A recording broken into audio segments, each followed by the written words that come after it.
Now, did you or any member of your staff ever have the opportunity of going through the records of any of the great foundations? Well, we had one remarkable instance of that kind, again by invitation. This invitation came from the Carnegie Endowment for International Peace and was in response to a letter which I had written to the endowment asking certain questions, seeking certain information. And this invitation was issued to me over the telephone to come to their office in New York when I was next there. This I did, and on arrival found myself in the presence of Dr. Joseph Johnson, the president, two vice presidents, and their own counsel, a partner of Sullivan and Cromwell. And after amenities, Dr. Johnson said, "Mr. Dodd, we received your letter, and we can answer all these questions, but it will be a great deal of trouble, because with the approval by the Senate, a ratification of the United Nations Treaty, we felt our job was done. So we took all our records from the beginning of this endowment up to that 1945 and sent them to the warehouse. And then we concentrated on just using our funds to build this new building across the street from the United Nations, which would provide the various organizations that would follow the United Nations activities with a place to meet.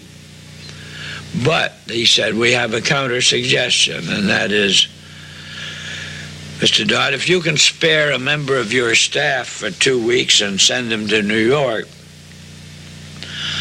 we will provide that member with a room in the library, our library, and the minute books of this endowment since its inception. And we think whatever you want to find out, you can find out through that source. Well,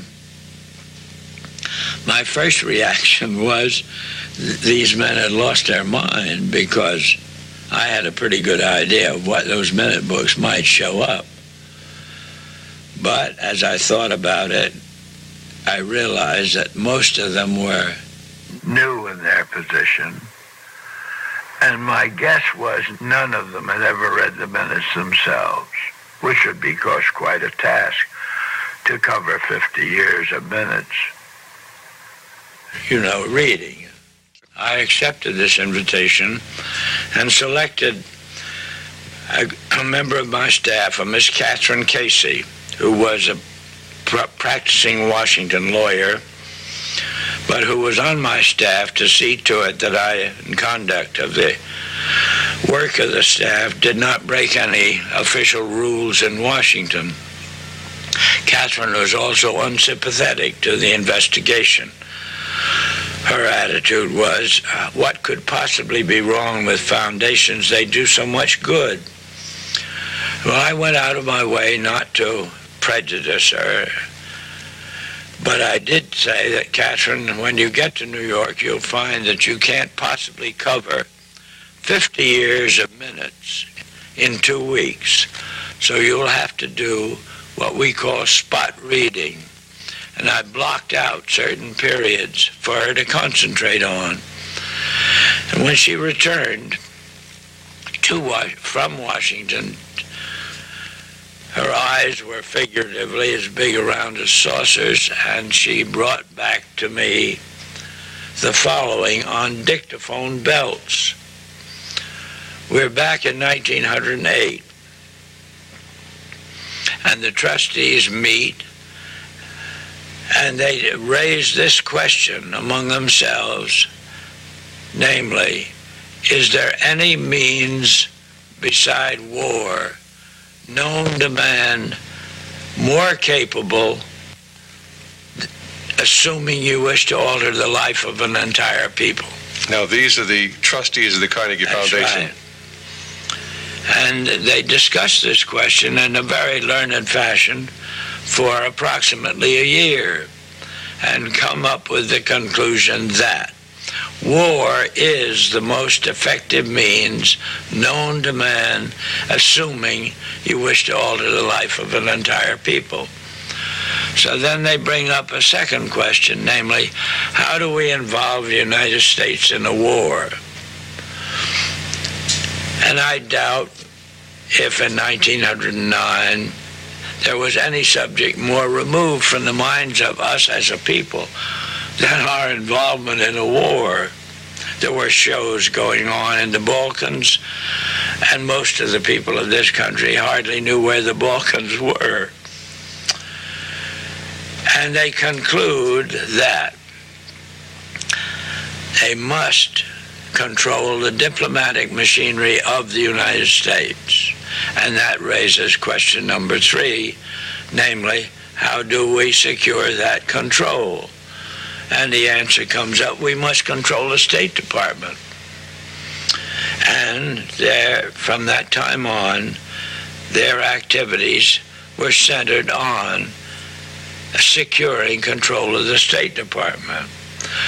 Now, as a means to that end, the endowment founded an instrumentality called the Council for Learned Societies.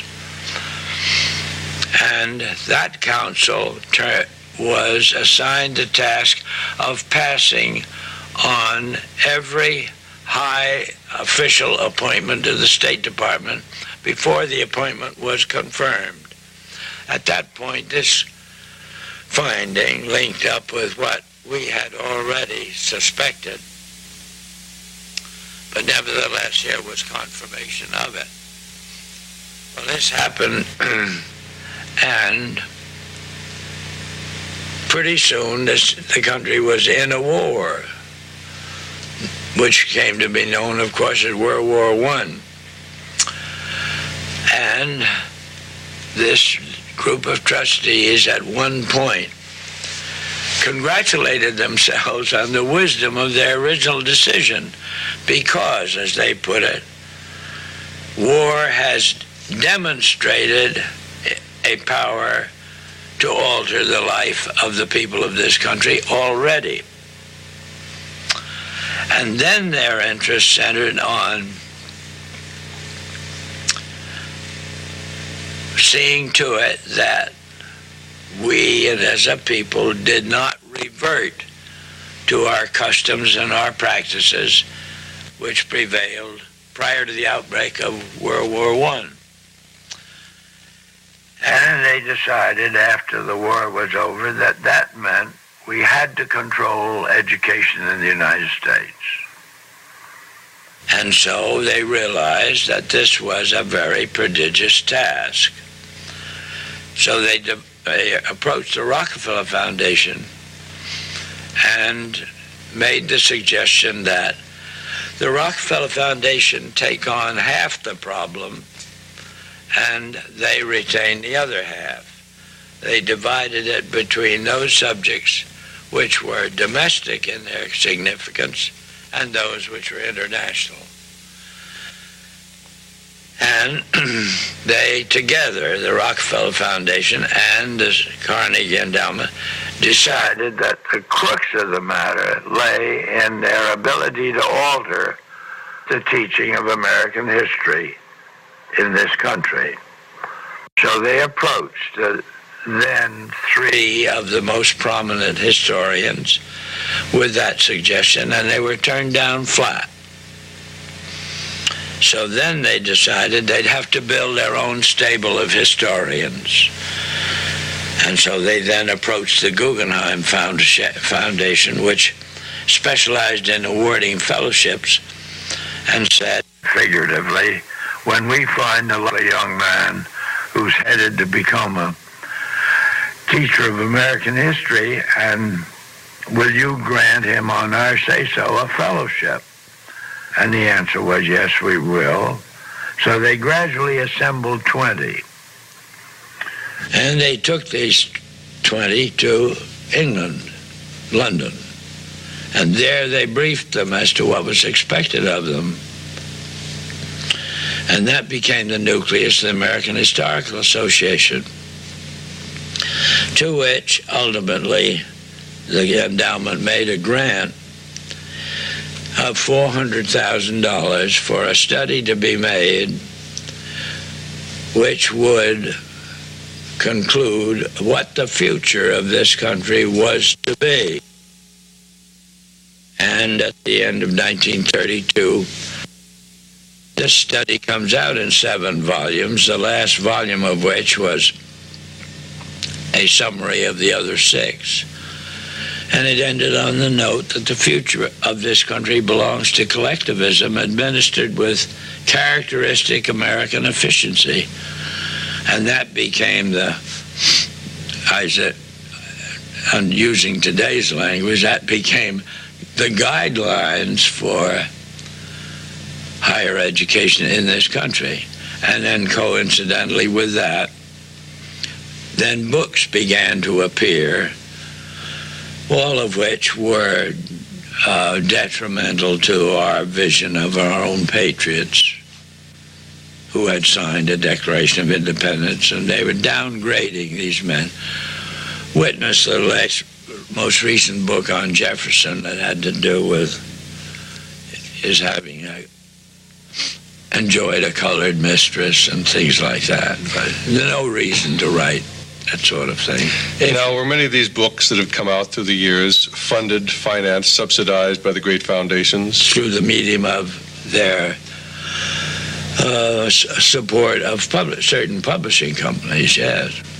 Did the mass media in the 1950s adequately cover the findings of the Reece Committee? Oh, no.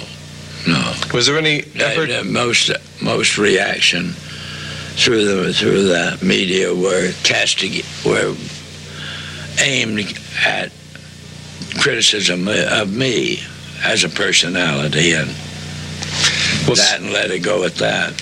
Well, certainly when the book, The Foundations, Their Power and Their Influence, came out, this was basically a book that covered the background of the findings of the Reece Committee. Did this book get any coverage as far as book reviews? Was it widely circulated? No. Did the public have an opportunity to find out what the great foundations were really doing? No, this book circularized, or became circularized through the medium of what we refer to as the conservatives in this country. So it was, in a sense, a corroboration of what motivates the conservatives in this country. And they all had this book, and that's all there was to it. Was there any relationship between the foundations and the English establishment?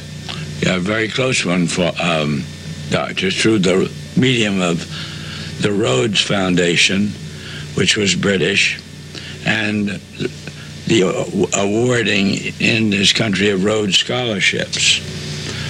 And the beneficiaries of those scholarships ordinarily would constitute the persons who were appointed on behalf of the objectives of the foundations.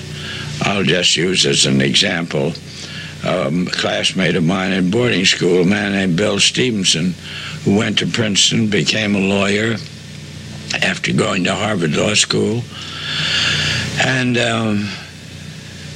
soon after that became the head of the Aspen Institute in Colorado, which was, as they expressed it in those days, a think tank for the indoctrination of the leaders of American industry in the ideas of collectivism. And humanism. As an example.